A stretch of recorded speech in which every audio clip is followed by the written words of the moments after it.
Hello, my name is Shantae from Brown Sugar Talks under Black Unicorn. So today I'm going to talk about some signs of PTSD or trauma. Um, I'm doing this one because I just had a cop stop by my house, and he says when he said, "So then what's wrong with you?" It's like, wait a minute. I know I don't look like the typical person with a mental health issue. I know. I probably don't even sound like it either. But I have one. Okay, so I do have PTSD, which is post-traumatic stress disorder.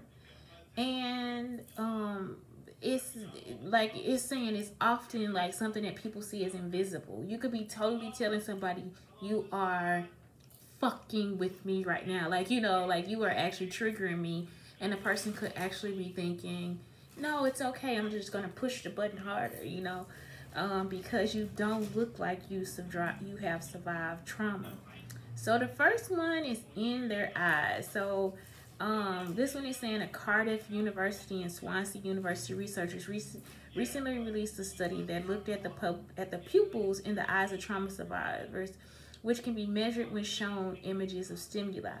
So the pupils of the trauma survivors showed an increased response when looking at both threatening and non-threatening images. In general, trauma survivors tend to take in more sensory information than the average population, which can often lead to a whole host of other issues, including overwhelm and fatigue. There is also a link between high sensitivity and trauma.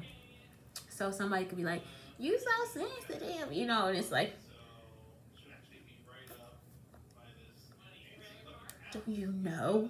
And I think we're more sensitive to other people, like how you want things done or whatever. And it probably has nothing to do with trauma. It could just be you really particular, but it's like you actually start to feel more empathy towards people. Now, if you meet a trauma survivor and they don't feel empathy, then you must know that there is another mental health issue in there besides trauma.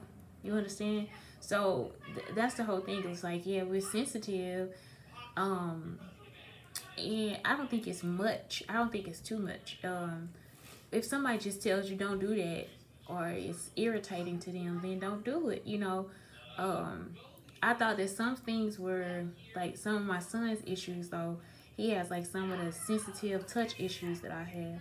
So that's something that has nothing to do with trauma, but it has more to do with just him and his sensitivity.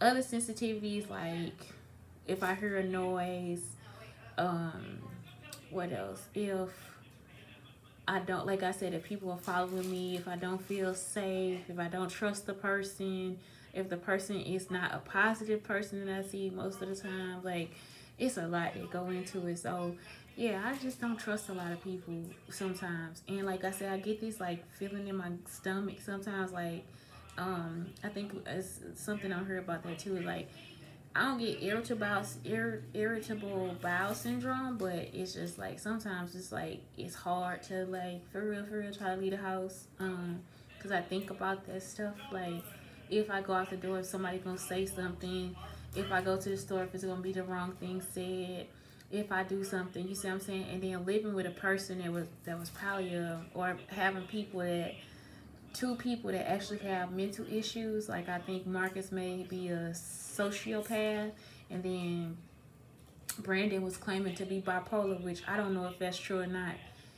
But for both of them to actually want to stalk me this long, you have to know that there's another mental issue involved in it. Like I said, it could be Machiavellianism, it could be narcissism, or they could be psychopaths. So you have to really think about that too. So anyway, that's part of it.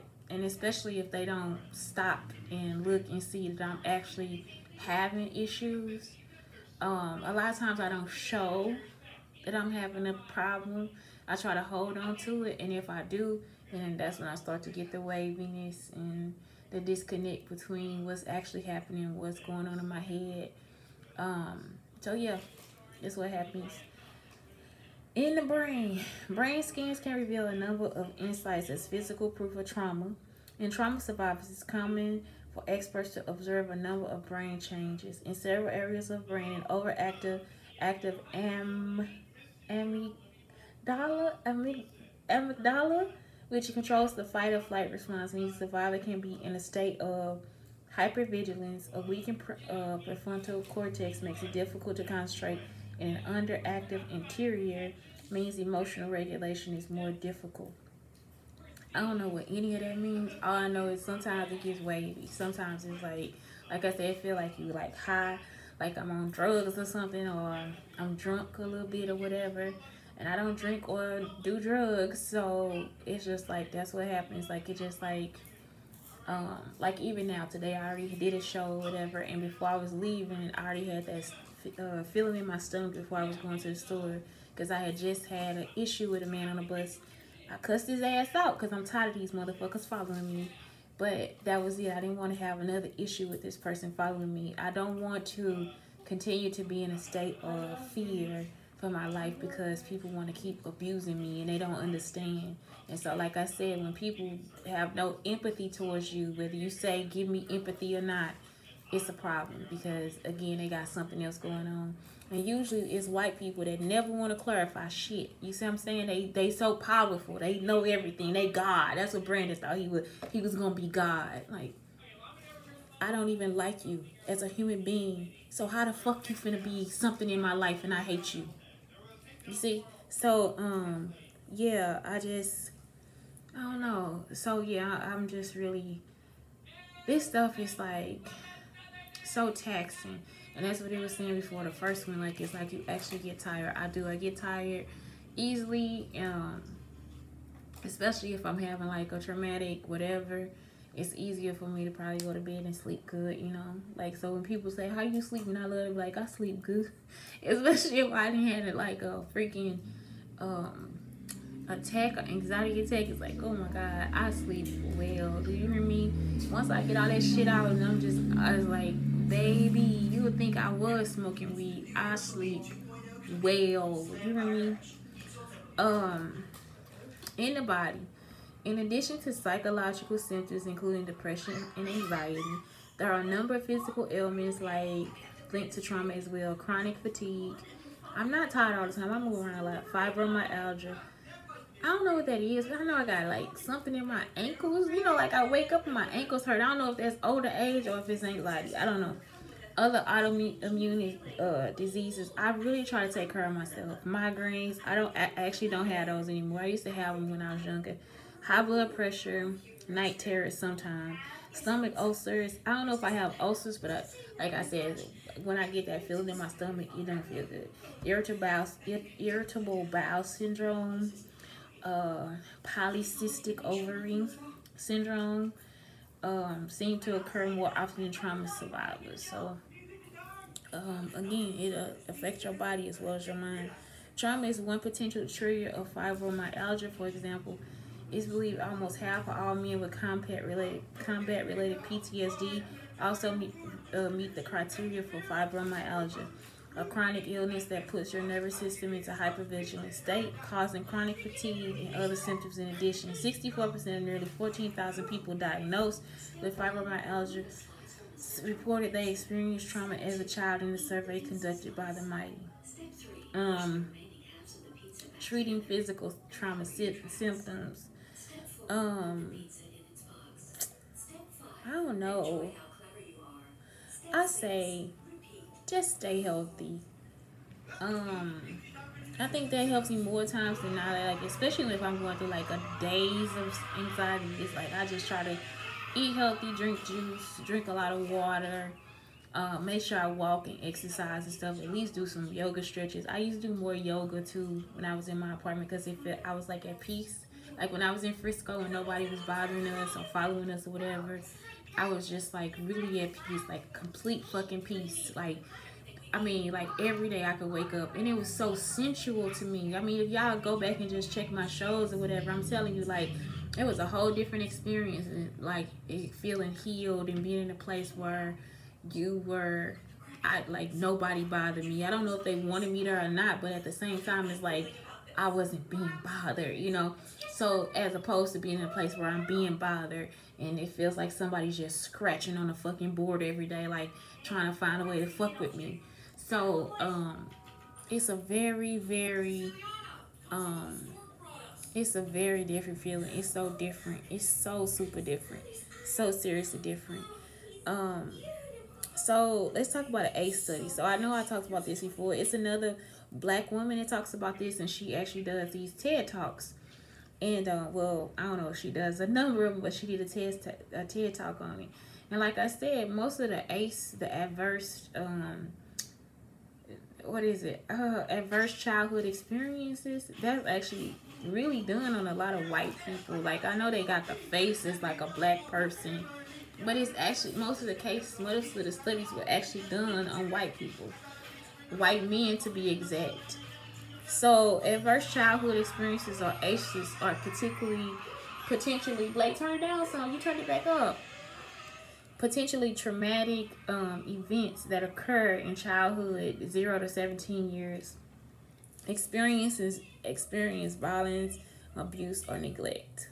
I already told y'all, like, I used to pass out before a whooping because they was just, like, out of control for me.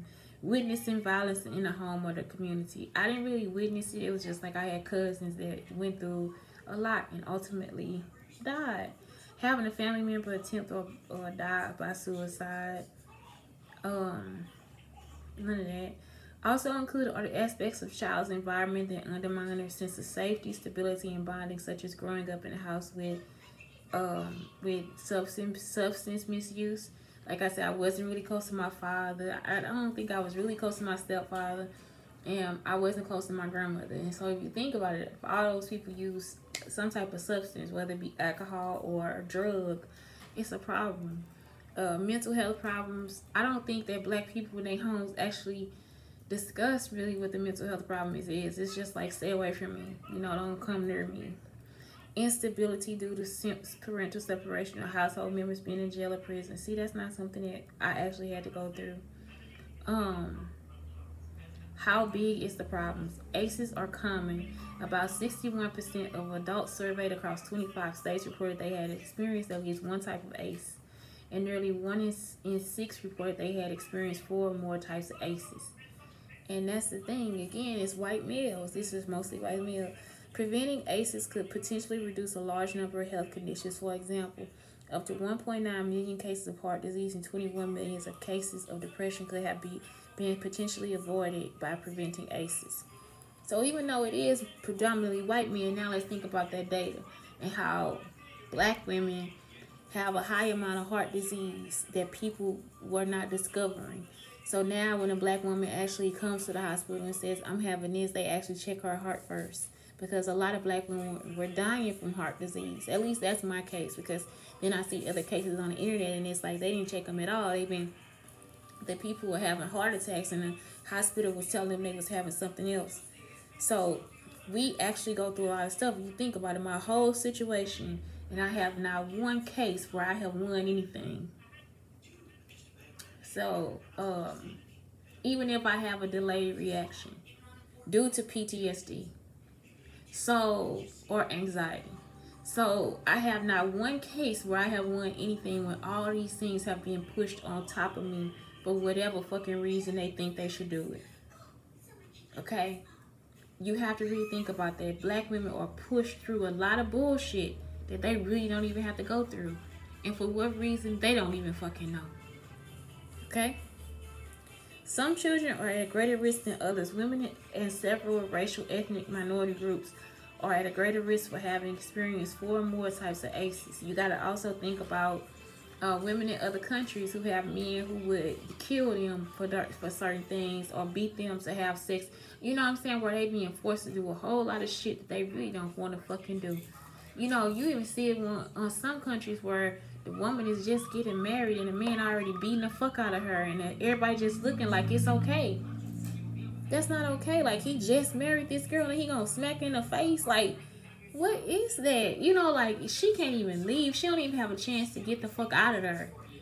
And so, you actually hitting the person that actually has to cook your food. You don't know how much strength she might have. Y'all don't ever know. That's why I'm like, y'all really be thinking y'all be fucking with cats, but y'all really be fucking with eagles. And so then it's almost like, okay, when that bitch begin to fly and kill your ass, then you be saying, well, she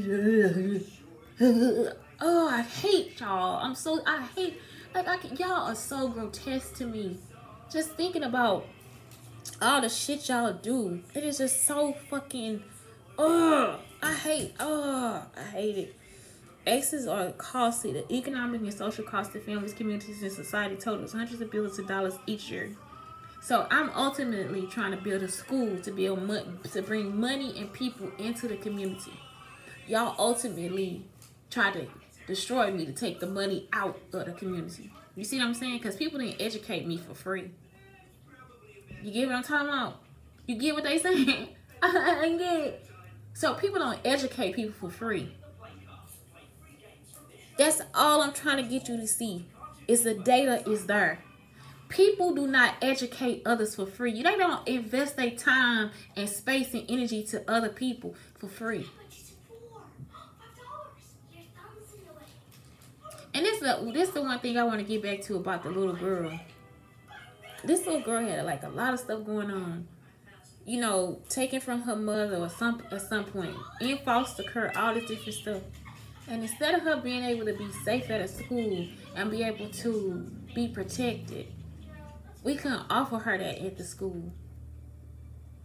We had to offer her what this principal first off thought should be in place. And not one time did y'all ever consider that. I have been at like 2 or 3 schools where I'm just like, these kids are actually going through trauma. And this is what you do? This is your answer to the problem? She wasn't even the worst person you could actually be around. Like, she wasn't even bad. Like, you know what I'm saying? It's like, it wasn't nothing wrong with her. All she needed was somebody to talk to and actually listen to what she was saying. And that's what she was saying. And so, to perpetuate this continued abuse, you see, because again, I'm not the right skin color. You already had the notes about me. I didn't know about you. You knew about me. So again, and he was a light-skinned, like, vice principal. And don't think I got anything against light-skinned people. It's nothing like that. It's just that in this part of the United States, because it's black and white, your light skin makes a big difference, because that's all they be wanting. Let me light skin girl. Light skin girl. Don't give me a light skin man. What's some good hair girl? You know? And so then when they see them, it's like they think they fine. They neck can be black. Their attitude can be nasty. All kinds of stuff. And that's what they want. That's what they see as the prize. And it's like, no. You have to think about the mentality too. The mentality is the prize. It don't even matter what he look like. But if he got the right mentality, oh, that's the prize. So that's all I'm saying. It's like, that's true. That is true. When you abuse a woman or a child, they have to go through all of that in order for them to be able to get back on track to get to where they have to be. The money that you have taken away from a person, from the community, from the people, from all of it. Like, it's not just you essentially destroying one person. You destroying, like, everything that person stands for. I don't care if they just work at the local McDonald's. You destroying customer service. You destroying the chance for somebody to be a manager. You destroying somebody else's education for that person to be taught, for the next person to be taught. You destroying the time and input that they actually put into this person. You have destroyed the ideas of who this person wants to be and needs to be. It's a lot. Okay, what are the consequences? ACEs can have lasting negative effects on the health, well-being, and opportunity. These experiences can increase the risk of injury, sexually transmitted infections, maternal and child health problems, teen pregnancy, involvement in sex trafficking, and a wide range of chronic diseases and leading causes of death such as cancer, diabetes, heart disease, and suicide. Y'all gotta understand how hard it is some days not to get into these situations. At some point, I think even in my life, I've had like where I want to just go out and have a lot of sex with people. You know, it's like that's what you want to do. So it's like, it increases your chances of getting an STD increases. Maternal and child health problems increases.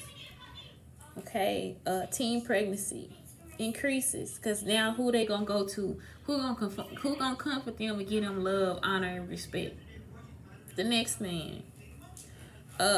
Sex trafficking. I told y'all that's exactly what they do, because it's the same as sex trafficking. You gonna keep sending all these people. They kept sending all these different men, and I was still like in this high moment or whatever. Just all these different men coming and calling and all this different stuff. And I didn't know what was one from the left. Okay, a wide range of chronic diseases, and that's why I say if you do have PTSD or anxiety, just make sure you yourself, when you feel like you want to eat yourself, eat it, just don't try to eat a lot of salad and get some grapes and all that different stuff. And if you don't like that stuff, eat some beans, eat some green beans, like whatever you do, eat something healthy, so that when it is a time where you just do gorge yourself, you actually are, it's okay. Like it's okay. Like sometimes I want salt and I just put it, and I know I can get away with it because I don't eat a lot of salt, so I'm not, it's like I'm really not going to have high blood pressure, you know. ACEs and associated conditions such as living in under-resourced or racially segregated neighborhoods, frequently moving and experiencing food insecurity can cause toxic stress. Toxic stress from ACEs can change brain development and affect such things as attention, decision-making, learning, and response to stress. So toxic stress is actually like I feel like sometimes, like when you angry, you kind of make messed up decisions or whatever.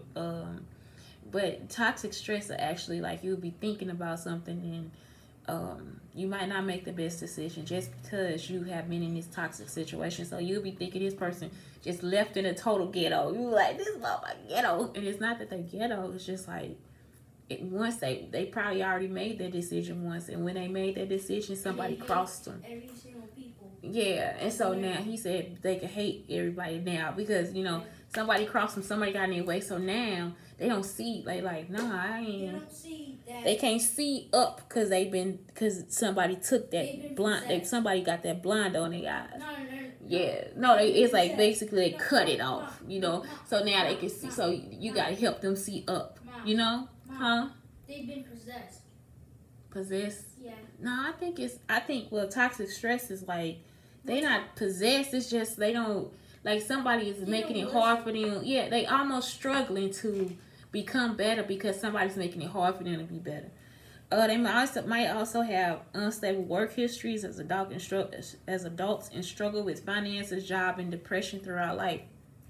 These effects can be passed on to their children. Some children may face further exposure to toxic stress from historical and ongoing traumas due to systemic racism for the impacts of poverty resulting from limited educational and economic opportunities. Now you see what I'm saying about the reparations? Because that's part of reparations too. Whether I'm saying it or not, but it's part of reparations, right? So, that's all I'm saying. If you a fraternity or a sorority, you black, you know, you want your reparations. What about mine? That's all I'm trying to tell you. Okay, so, it says ACEs are preventable. Creating and sustaining a safe, stable, nurturing relationship and environments for all children and families can prevent ACEs and help all children reach their full potential. That's it right there. So it says strategies. Some strategies strengthen economic supports to families, promote social norms that protect against violence and adversity, ensure a strong start for children, teach skills, connect the youth to caring adults and activities, intervene to lessen immediate and long-term harms. So yeah, those are all the things, like stop it before it starts, really. That's all it's saying. And just don't do it. Like I always teach my kid that it's just important to not abuse women or take them through extra stress or whatever. And he even come to me sometimes like, Mom, I'm going to help more, you know, all this different stuff. So we have been through a lot, and for no reason at all. Like for real, it's not, why would you want to have me go through trauma? Like, with no support, trauma with no support, trauma with no support. You hear me? Nobody was there but my child. Um, I don't know who you are, but you are one idiot. You an idiot. And I'm pretty sure it's one of them too. Please God, every day I just can't just keep reiterating how much help we need now. Because I had already been through all this stuff before. You see what I'm saying? Now I have to actually try to get away from idiots. Like, I'm still running from idiots. And you see what it's saying, when you keep moving, it starts to create a pattern in your brain. So it's like I gotta keep going, because I'm still not out of the face of idiots. You see? And so that's the problem. That is the problem. That's why people continuously, they still be hookers and still do drugs. I can understand why. I really can. Because if you're trying to leave this negativity, and negativity keep like coming for you, like a gator in the water. Yeah. So anyway, yeah, that's it for today. Shantae Brown Sugar Talk on the Black Unicorns. Man, I just want to test out if I could do a podcast and a video at the same time. So I think it's gonna work.